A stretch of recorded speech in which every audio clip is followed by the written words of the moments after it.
ونستعين ونستغفر ونتوكل عليه ونعوذ بالله من شرور أنفسنا ومن سيئات أعمالنا من يهده الله فلا مضل له ومن يضلل فلا هادي له ونشهد أن لا إله إلا الله وحده لا شريك له ونشهد أن سيدنا ونبينا وحبيبنا ونبينا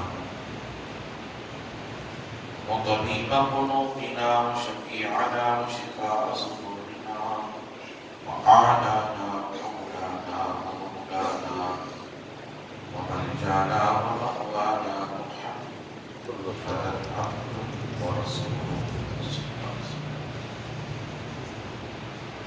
أرسله بالحق بشيرا ونذيرا وداعيا إلى الله بإذنه وسراجا منيرا وقد قال الله تبارك وتعالى في القرآن المجيد والفرقان الحميد أعوذ بالله من الشيطان الرجيم بسم الله الرحمن الرحيم نحن نزلنا الذكر وإنا له لحافظون قال النبي صلى الله عليه وسلم شعبان شهر ورمضان شهر الله صدق الله ورسوله النبي الكريم ونحن على ذلك لمن الشاهدين والشاكرين والحمد لله رب العالمين من علم ربنا يسبع سبحانه أيده بأيده اجتنى بأعمده أرسله مرسلا أرسله مرسلا صلوا عليه دائما صلوا عليه سبحانه اللهم صل وسلم على وسلم دائما جو منہ مفتوح خدا اپنے خدا کا بھلا کوئی کرے اس کی سنا ہے انہیں میری حقیقت کا پتا مجھے ان کی حقیقت کا پتا یہی ہے آرزو کاری میں قرآن آپ ہو جائے یہی ہے آرزو کاری میں قرآن آپ ہو جائے ہر ایک پرچم سے پرچم اسلام ہو جائے ہر ایک پرچم سے اونچا پرچم اسلام ہو جائے درس قرآن آ کر ہم نے بلایا ہوگا یہ زبانیں نہ زبانیں نے دکھایا فرش والے دن شکر کا عمر کیا جانے حسن و عرش میں اڑتا ہے وسیع تو بنانی شکل میں ایمان کے حرارت والوں رنگ اپنا پرانا باقی برسوں میں نوازی کر نہ سکتا اقدار مقدر معزز سامعین کرام نوجوان ساتھی عزیز بچوں السلام علیکم ورحمۃ اللہ وبرکاتہ قرآن مقدس کی اس آیت مبارکہ کی تلاوت کا میں نے شرف حاصل کیا ہے اس کے تحت تھوڑی دیر روکنے لانے سے قبل آئین ملاقات کر سب سے پہلے بدر خدا کے حکیم سراج الصالحین علیہ السلام رحمت للعالمین مکے کے سردار مدنی تاجدار دائی حلیمہ کے پیارے بے سہاروں کے سہارے نبی محترم رسول مکرم نور مجسم آفتاب رسالت مہتاب نبوت اور سارے صاحب جدو عطا غریبوں کے آقا و مولا حضور سید عالم احمد مصطفیٰ جناب محمد رسول اللہ صلی اللہ علیہ وسلم مقدس ذات بابرکات جن کے قابل اللہ تمام کائنات کا وجود پہنچا عقیدت و محبت کے ساتھ یہ پیش قربان پڑھیں اللہم صلی علی سیدنا محمد وعلی آلہ سیدنا محمد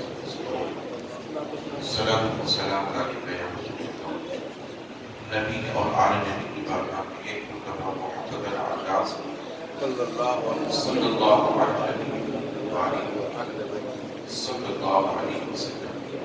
صلاۃ و سلام علیک یا حبیب اللہ، رسول اور آل رسول کی بارگاہ میں ایک مرتبہ بابا سے بلند اللہم صلی علی سیدنا محمد سیدنا محمد وعلی آل سیدنا محمد وبارک وسلم صلاۃ و سلام علیک یا سیدی یا رسول اللہ لی خمسۃ فی بها حق البوارق حاکمہ المصطفى والمرتضى والبلال والطارق وصلی یا الہی بصحابی محمد سید الابرار سید اللہ تبارک و تعالیٰ بے انتہا فضل و کرم جس نے ہم اور آپ اس کی پیارے حبیب صلی اللہ علیہ وسلم کی امت میں پیدا فرمائے، لاکھوں کروڑوں درود و سلام اس کے آخری پیارے رسول علیہ السلام مقدس ذات بابرکات اتحاد کرنا کائنات کا مرشد عزیزان محترم، یہ ماہ مبارکہ شعبان المعظم جس کی نصف رات یعنی 15ویں شعبان المعظم کی رات اللہ نے جسے توفیق بخشی اور اللہ کا جس پر فضل ہوا اور کرم ہوا وہ 15ویں شعبان کی رات اللہ کی بندگی میں اللہ کی رضا اللہ کی خوشنودی پہ لگا رہا۔ روایتوں میں آتا ہے کہ شب برات کا ایک معنی یہ بھی ہے کہ اس کے اندر 2 بیزاریاں، شب برات کا ایک معنی بزرگوں نے یہ بھی دیا کہ اس کے اندر 2 بیزاریاں۔ تو آپ پوچھیں گے کہ شب برات میں کیا 2 بیزاریاں ہوتی ہیں؟ تو اسے میں نہیں بلکہ غوث اعظم کی رب نے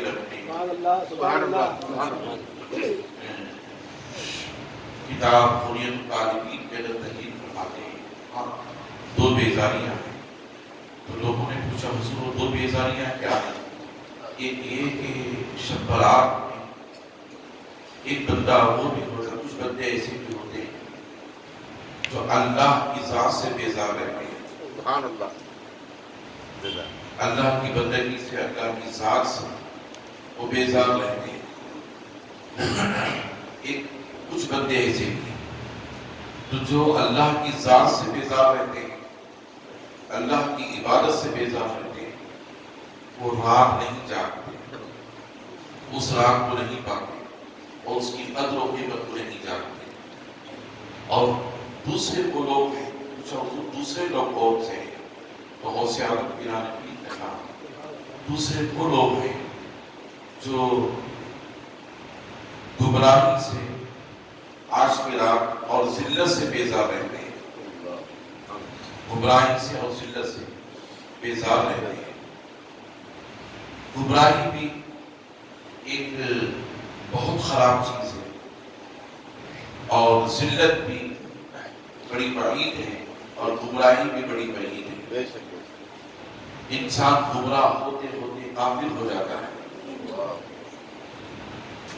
انسان گمراہ ہوتے ہوتے کافر ہو جاتا ہے۔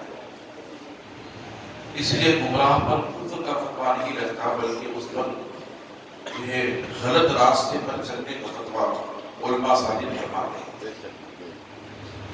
عزیزان محترم، تو شب برات میں 2 بیزاریاں، ایک وہ جو اللہ سے بیزار رہتا ہے، ایک وہ جو ذلت و گمراہی سے بیزار رہتا ہے۔ عزیزان محترم، ذلت کیا ہے؟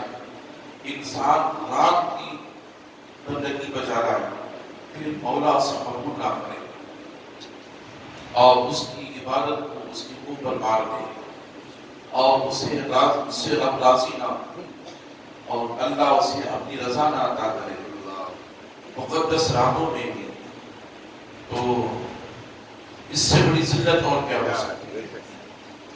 میں آپ کو بتاتا چلوں حضرت عمر فاروق اعظم رضی اللہ تعالیٰ عید کے دن فجر کی نماز سے کے بعد سجدے میں پڑے رہے اپنے گھر کے اندر. عمر فاروق اعظم رضی اللہ تعالیٰ مدینہ المنورہ میں سرزمین ہے. سبحان اللہ. عید الفطر کا دن ہے. صحابہ کرام خلیفۃ المسلمین کو لینے کے لیے خلیفۃ المسلمین کے گھر پر پہنچے. کافی دیر ہو گئی، باہر نہیں نکلے عید کی نماز پڑھانے کے لیے. سبحان اللہ. عمر فاروق اعظم رضی اللہ تعالیٰ انتظار کرتے کرتے لوگوں نے اطلاع دی کہ یا خلیفۃ المسلمین عمر بن خطاب رضی اللہ تعالیٰ لوگ آپ کے در پر دہلیز پر انتظار کر رہے ہیں. عید کا دن ہے، چلیں عید گاہ چل کر کے عید کی نماز ادا کریں. سبحان اللہ. چونکہ خلیفۃ المسلمین کے نماز پڑھاتے تھے، خلیفہ تھے، امام تھے، خطیب تھے لوگوں کے. آقا علیہ السلام کے خلفاء میں تھے، خلیفہ دوم تھے. تو انتظار کرتے کرتے لوگ تھک گئے. آپ نے سجدے سے سر نہیں اٹھائے. آواز دی، لوگوں نے وضو اٹھے، اپنے سر کو سجدے سے اٹھائے. چلے لوگ انتظار کر رہے ہیں تو عمر فاروق اعظم رضی اللہ تعالیٰ سجدے سے سر اٹھایا. اٹھا کر کہا لوگوں جانتے ہو آج کون سا دن ہے؟ لوگوں نے کہا حضور جانتے ہیں، عزت والا دن ہے، آج اکرام والا دن ہے، عید کا دن ہے، عید الفطر کا دن ہے. تو عمر فاروق اعظم نے کہا آج عزت والا دن بھی ہے، ذلت والا دن بھی ہے. سبحان اللہ. عزت والا دن بھی ہے، ذلت والا دن بھی ہے. آج عید گاہ میں رب جسے قبول کر لے وہ عزت والا ہے، اور عید گاہ میں رب جسے دھتکار دے وہ ذلت والا ہے. میں اس لیے خوف کھا رہا رو رہا ہوں کہ کہیں میرا بولا رمضان کی میری تراویح کو قبول نہ کیا، کہیں میرا مولا میرے روزوں کو قبول کیا ہو یا نہ کیا ہو، کہیں میرے صدقہ و خیرات کو قبول کیا ہو نہ کیا ہو، کہیں میری عبادتوں کو ریاستوں کو اللہ نے تلاوت قرآن کو قبول کیا ہو یا نہ کیا ہو. میں اس بات کا یقین نہیں کر سکتا کہ اللہ نے مجھے قبول کر لیا ہے. اگر اس نے مجھے قبول کر لیا تو میں عزت والا ہوں، اور اگر قبول نہیں کیا تو ذلت کی سوا کچھ نہیں ہے. عمر فاروق اعظم جیسے صحابی جن کو حضور نے عشرہ مبشرہ میں داخل فرمایا. علماء سے پوچھے عشرہ مبشرہ کسے کہتے ہیں؟ عشرہ مبشرہ ان 10 صحابہ کو کہتے ہیں. 10 صحابہ ایسے تھے جن کو حضور علیہ السلام نے زمین پر کہہ دیا تھا کہ یہ جنتی ہے. یعنی حضور نے جنت کی بشارت دی تھی. یہ 10 صحابہ ہیں عشرہ مبشرہ، ان میں سے عمر فاروق اعظم تھے. یہ جب یہ 10 صحابہ چلتے زمین پر تو میرے آقا فرماتے ہیں صحابہ دیکھو ہے زمین مگر اس زمین پر جنت ہی چل رہا ہے. ایسے غیب کا رسول ہے. ابھی قیامت قائم نہیں ہوئی، میدان محشر قائم نہیں ہوا، حساب و کتاب نہیں ہوا، جنت والے جنت میں نہیں گئے، جہنم والے جہنم میں نہیں گئے. زمین پر رہ کر ہزاروں سال پہلے کی کیفیت کا حال مدینے میں رہ کر بیان فرما رہے ہیں. جنتی قوم ہے، جہنمی قوم ہے. درود شریف پڑھے اللہم صلی علی سیدنا شفیعنا حبیبنا نبینا کریمنا مولانا محمد صلی اللہ علیہ وسلم. السلام علیکم یا رسول اللہ صلی اللہ علیہ وسلم. عزیزان محترم، میں عرض کر رہا تھا کہ یقیناً شب برات کی رات ایک عظمت والی رات ہے، برکت والی رات، اس میں اللہ نے جسے توفیق دی وہ رات کو پائے اور پانے کے بعد دن پہ روزہ رکھا. عزیزان محترم، یہ ماہ شعبان المعظم جس کے تعلق سے صحابہ کرام روایت فرماتے ہیں جس میں حضرت علی کرم اللہ وجہ کریم بھی ہیں، عائشہ صدیقہ رضی اللہ تعالی عنہا بھی، دیگر صحابہ کرام بھی ہیں، صحابیات بھی ہیں۔ اس کے تعلق سے فرماتے ہیں ہم نے کبھی آقا علیہ السلام کو رمضان کے علاوہ کسی اور مہینے کی عبادت کرتا ہوا نہیں دیکھا۔ اتنی زیادہ عبادت، کثرت کے ساتھ تلاوت قرآن، توبہ و استغفار، ذکر، اللہ کی یاد، کثرت کے ساتھ روزے، ماہ رمضان کے علاوہ کسی اور مہینے میں نہیں دیکھا سوائے شعبان کی، سوائے شعبان کی۔ عزیزان محترم، شعبان معظم، یہ دو مہینوں کے درمیان ایک رمضان ہے اور ایک رجب ہے۔ آقا علیہ السلام نے ان تین مہینوں کے تعلق سے دعا کی تھی، ایک رجب کے تعلق سے، دوسرا شعبان کے تعلق سے اور تیسرا رمضان کے تعلق سے۔ اللہ رب العزت نے اس ماہ کو یہ فضیلت بخشی، اپنے کلام بلاغت میں ارشاد فرمایا حامی والکتاب المبین انا انزلناہ فی لیلۃ مبارکۃ انا کنا منذرین فیہا یفرق کل امر حکیم۔ یہ سورہ دخان کی ابتدائی آیتیں ہیں۔ شعبان کی فضیلت کو ان آیتوں کے ذریعے سے معلوم کیا جا سکتا ہے۔ حضرت عبداللہ ابن عباس فرماتے ہیں حامی، یہ ہا اور می، یہ حروف مقطعات میں سے میں نے شب برات میں تھوڑی سی وضاحت اس کی تھی، یہ حروف مقطعات ہیں۔ عزیزان محترم، میرے اور آپ کے پیارے آقا علیہ السلام ارشاد فرماتے ہیں دنیا میں سب سے بڑا عبادت گزار وہ ہے، سب سے بڑا عبادت گزار۔ صحابہ نے پوچھا یا رسول اللہ وہ اور؟ تو آقا علیہ السلام نے فرمایا جو دنیا میں سب سے زیادہ تلاوت قرآن کرنے والا، تلاوت قرآن کرنے والا ہے، دنیا میں سب سے بڑا زائد عبادت گزار۔ عزیزان محترم، پھر میرے پیارے آقا علیہ السلام ارشاد فرماتے ہیں لوگوں کے دلوں کو بھی زنگ لگ جاتا ہے جس طرح پانی کے لگ جانے سے لوہے کو زنگ لگ جاتا ہے۔ بخاری و ترمذی و ابو داؤد شریف کی حدیث ہے، آقا علیہ السلام ارشاد فرماتے ہیں لوگوں کے دلوں کو بھی زنگ لگ جاتا ہے جس طرح سے پانی کے لگ جانے سے لوہے کو زنگ لگ جاتا ہے۔ تو صحابہ اکرام نے عرض کیا یا رسول اللہ صلی اللہ علیہ وسلم ان دلوں کے زنگ کو کس طرح پاک کیا جاتا ہے، اس کا ذریعہ کیا ہے، راستہ کیا ہے؟ تو آقا علیہ السلام نے فرمایا جو شخص کثرت سے تلاوت قرآن کرتا ہے اور موت کو یاد کرتا ہے اللہ اس کے دل کو پاک کر دیتا ہے۔ اس زنگ سے اللہ تعالیٰ اس کے دل کو پاک کر دیتا ہے جو تلاوت قرآن کثرت سے کرتا ہے اور موت کو یاد کرتا ہے۔ درود شریف پڑھیں اللہ سیدنا شفیعنا حبیبنا نبینا کریمنا مولانا محمد تبارک وسلم علیہ صلاۃ و سلام علیکہ یا رسول اللہ صلی اللہ علیہ وسلم۔ موت کی بات آئی تو میں آپ حضرات کو عرض کرتا چلوں، شب برات کی رات آقا علیہ السلام نے سجدہ فرمایا، اتنا طویل سجدہ فرمایا، اتنا طویل سجدہ فرمایا کہ اللہ اکبر، آقا علیہ السلام کے آنکھوں میں آنسو تھے۔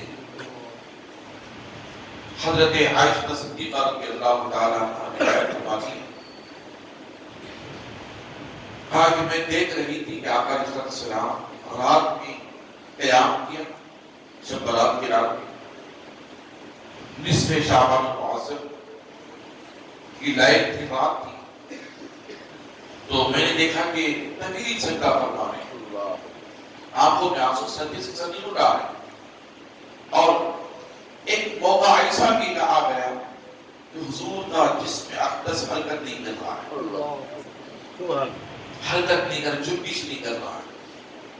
تو حضرت عائشہ صدیقہ رضی اللہ تعالیٰ عنہ آواز دی آقا علیہ السلام کو، یا رسول اللہ، یا رسول اللہ، اٹھیں، سجدے سے سر اٹھائیں. تو حضور نے جنبش نہیں فرمائی، حضور کا جسم اقدس حرکت نہیں کیا. یہ کس وقت کا واقعہ ہے اور بیان کون کر رہی ہیں؟ امہات المؤمنین میں سے ہماری ماں حضرت سیدہ عائشہ صدیقہ رضی اللہ تعالی. سبحان اللہ سبحان اللہ. یہ بیان کرتی ہیں کہ حضور صلی اللہ علیہ وسلم کا جسم اقدس جب حرکت نہیں کرنے لگا، میں سوچ رہی تھی کہ حضور دنیا سے پرواز کر چکے ہیں، اللہ حضور پردہ کر چکے ہیں، وفات پا چکے ہیں. میں نے آقا علیہ السلام کے پیروں کی طرف بڑھ کر حضور علیہ السلام کے تلووں کی انگلیوں پر میں نے اپنے ہاتھ کی انگلیوں پر انداز دیکھی، صحابیات کا انداز دیکھی، صحابہ کا انداز دیکھی، حضور علیہ السلام کے ادب اور تعظیم کا. حضرت عائشہ چاہتی تو حضور کے پشت پر ہاتھ رکھ سکتی، بے شک بے شک. حضرت عائشہ صدیقہ رضی اللہ تعالیٰ چاہتی تو آقا علیہ السلام کے سر اقدس پر ہاتھ رکھ سکتی تھی. بے شک حضرت عائشہ صدیقہ رضی اللہ تعالیٰ عنہا چاہتی تو آقا علیہ السلام کے کندھوں پر ہاتھ رکھ سکتی تھی. بے شک. نہیں، تو تعظیم نبی کو جانتی، سبحان اللہ سبحان اللہ سبحان اللہ. وہ ادب رسول کو جانتی تھی، وہ آقا علیہ السلام کی توقیر کو جانتی تھی. اللہ نے قرآن میں فرمایا وَتُعَزِّرُوهُ وَتُعَقِّرُوهُ بُكْرَةً وَأَصِيلًا. اللہ فرماتا ہے کہ تم اے میرے لوگوں، قرآن کی ایک آیت ہے، سنیں اسے سنیں، میری طرف توجہ رکھیں تاکہ ذہن کی ادھر ادھر نہ بٹے. ایک عمل کی طرف ہمیں مبذول ہونا ہے، دوسرا آقا علیہ السلام کی محبت و اطاعت کی طرف بھی ہمیں جو ہے بے شک اپنی زندگی کو لگا کر رکھنا ہے. بے شک.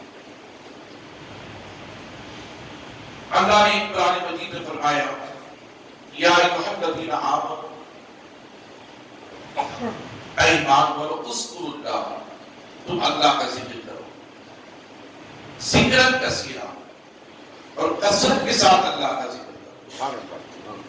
اور بکرۃ وأصیلا، اور صبح اور شام اللہ کا ذکر کرو. سبحان اللہ سبحان اللہ. یہ قرآن مجید کی آیتوں کا رکھا ہے،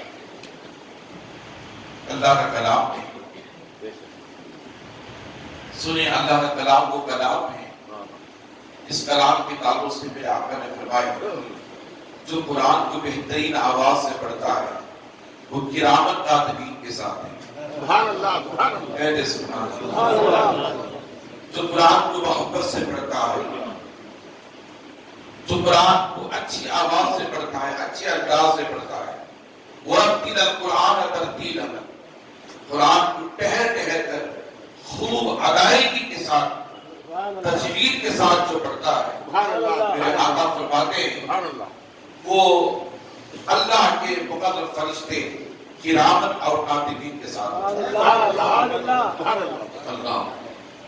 پھر میرے آقا نے فرمایا ہر ایک کا جوف ہوتا ہے اور جس کے سینے میں قرآن ہوتا ہے وہ سینہ اللہ کے نور سے مزین ہوتا ہے. بے شک بے شک بے شک. اور میرے آقا علیہ السلام نے فرمایا ہر ایک کا ایک دل ہے اور قرآن کا دل سورہ یاسین ہے. سبحان اللہ سبحان اللہ.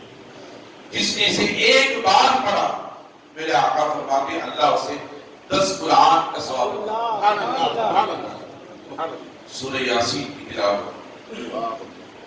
سورہ یاسین کے تعلق سے میرے آقا نے یہ بھی فرمایا لوگ مردوں سے ڈرتے ہیں، لوگ میتوں سے ڈرتے ہیں، گھبراتے ہیں، خوف کھاتے ہیں کہ کہیں میں بندہ جاؤں.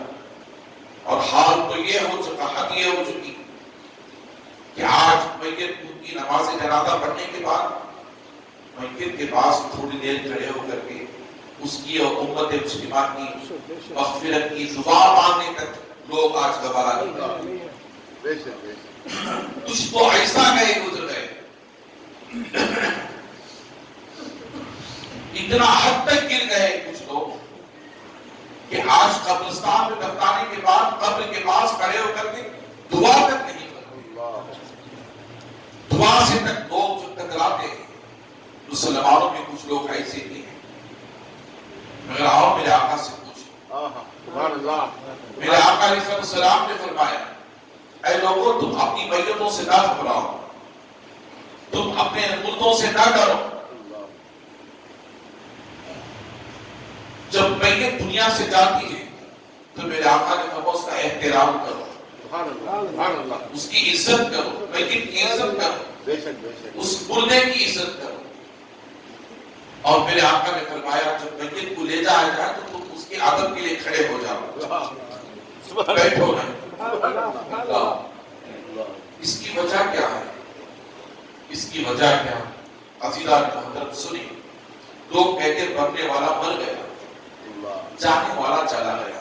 ہاں یقیناً یہ کہنا بھی چاہیے اچھا آدمی گیا تو لوگ اچھے آدمی کو یاد کرتے ہیں کہ آج ہمارے درمیان سے ہمارے صفوں سے ایسا آدمی چلا گیا، ہماری پہلی صف میں کھڑے ہونے والا چلا گیا، مسجد کی دوسری صف میں کھڑے ہونے والا چلا گیا، غریبوں کی مدد کرنے والا چلا گیا، علماء کی حفاظ کی عزت کرنے والا چلا گیا، علماء کا بزرگوں کا ادب کرنے والا چلا گیا، آج لوگوں کی خیر خواہی کرنے والا چلا گیا، لوگوں سے مسکرا کر ہنس کر بات کرنے والا چلا گیا، دلوں میں ہمدردی رکھنے والا چلا گیا، پیار و محبت اخوت کا درس دینے والا چلا گیا. عزیزان محترم ایک بندے اسے یاد کرتے ہیں، ایسا آدمی چلا گیا. ایک آدمی وہ تھا جو کبھی کسی کو گفتگو کرتا تو جلاد کی طرح کرتا، چہرے پر اس کی ہنسی نہیں تھی، مسکراہٹ نہیں تھی. میرے آقا کی زندگی کو دیکھو، اللہ فرماتا لقد کان لکم فی رسول اللہ اسوۃ حسنہ. اے لوگوں اگر تم اپنی زندگی کو بہتر بنانا چاہتے ہو تو میرے محبوب کی زندگی کو، میرے محبوب کی زندگی تمہارے بہترین نمونہ حیات ہے. میرے آقا دشمن بھی سامنے آ جاتا تو میرے آقا اسے مسکرا کر بات کیا. یہ میرے آقا کا کردار تھا، میرے آقا کی زندگی تھی، یہ میرے آقا کی سنت مبارکہ تھی. اچھا آدمی جاتا ہے تو لوگ اسے یاد کرتے ہیں، برا آدمی جاتا ہے تو لوگ کہتے ہیں اچھا ہوگا کہ شخص چلا گیا. نحوست ختم ہو گئی، بلا ختم ہو گئی. عزیزان محترم ایسی زندگی بنا کر نہ جاؤ کہ میرے آقا فرماتے ہیں اگر 40 آدمی مرنے والے کی تعریف کرتے تو اللہ اس کے مغفرت فرما دیتا. 40 آدمی اس کی تعریف کرتے تو اللہ اس کی مغفرت فرما دیتا. درود شریف پڑھ اللہم صلی علی سیدنا نبینا حبیبنا مولانا محمد تبارک وسلم صلاۃ و سلام علیہ یا رسول اللہ. تو جانے والا چلا گیا، مرنے والا مر گیا. لوگوں کا خیال کیے، لوگوں کے جستجو اور لوگوں کا کہنا یہ اور آؤ کون مرتا ہے، کس کا دل زندہ رہتا ہے. میرے آقا فرماتے ہیں 7 آدمیوں کو اللہ قیامت میں اپنے عرش کا سایہ عطا فرمائے. 7 آدمیوں کو قیامت میں اللہ تعالیٰ اپنے عرش کا سایہ عطا فرمائے. صحابہ نے پوچھا یا رسول اللہ وہ 7 آدمی کون سے ہیں؟ تو میرے آقا نے فرمایا ان میں سے ایک شخص. میرے آقا فرماتے ہیں جس نے شب برات کی رات اپنے دل کو زندہ رکھا اللہ قیامت میں اپنے عرش کا سایہ ہو جاتا اور اللہ اس کے دل کو بھی زندہ رکھے گا قیامت تک. عزیزان محترم تو گویا پتہ یہ چلا شب برات کی رات جو اپنے دل کو زندہ رکھتا ہے، جاگتا ہے، اللہ کی بندگی کرتا ہے، اللہ اس کے دل کو زندہ رکھتا ہے. ہر ایک دل مرتا نہیں ہے، خدا جسے زندہ رکھتا ہے. جو مرنا چاہتے ہیں وہ مر جاتے ہیں، جو زندہ رہنا چاہتے ہیں وہ زندہ رہتے ہیں. اللہ اقبال فرماتے ہیں قتل حسین اصل میں مر گئے یزید ہے، اسلام زندہ ہوتا ہے ہر قرآن کہتا ہے مرنے والوں کو تم مردہ کہتے ہو، لیکن آؤ اللہ کے کلام سے پوچھو وہ کون سے بندے ہیں جو زندہ رہتے ہیں۔ اللہ کا کلام کہتا وَلَا تَقُولُوا لِمَن يُقْتَلُ فِي سَبِيلِ اللَّهِ سبحان اللہ سبحان اللہ بل احیاء وَلَٰكِن لَا تَشْعُرُونَ، وہ لوگ جو اللہ کی یاد میں زندگی گزار دیتے ہیں، اپنی زندگی کو فنا کر دیتے ہیں اور شہید ہو جاتے ہیں، انہیں تم مردہ نہ کہو۔ اللہ فرماتا بل احیاء، وہ زندہ ہیں، وَلَٰكِن لَا تَشْعُرُونَ، تم ان کی زندگی کو سمجھ نہیں سکتے۔ اللہ فرما رہا ہے شہید زندہ ہے، بے شک بے شک اللہ کی یاد میں مرنے والے زندہ ہیں، اللہ کی بارگاہ میں اپنی جانوں کو قربان کرنے والے زندہ ہیں۔ وَلَا تَقُولُوا لِمَن يُقْتَلُ فِي سَبِيلِ اللَّهِ أَمْوَاتٌ بَلْ أَحْيَاءٌ وَلَٰكِن لَا تَشْعُرُونَ، جو مرنا چاہتے ہیں وہ مر جاتے ہیں، جو زندہ رہنا چاہتے ہیں دنیا سے جا کر کے بھی زندہ رہتے ہیں۔ سبحان اللہ سبحان اللہ عزیزان محترم کہ آپ حضرات کو عرض کرتا چلوں، حضرت عائشہ صدیقہ رضی اللہ تعالی عنہا نے حضور کے جسم اقدس پر ہاتھ مجھ پر رکھنا چاہتی تو رکھ سکتی تھی، بے شک سر پر رکھنا چاہتی تو رکھ سکتی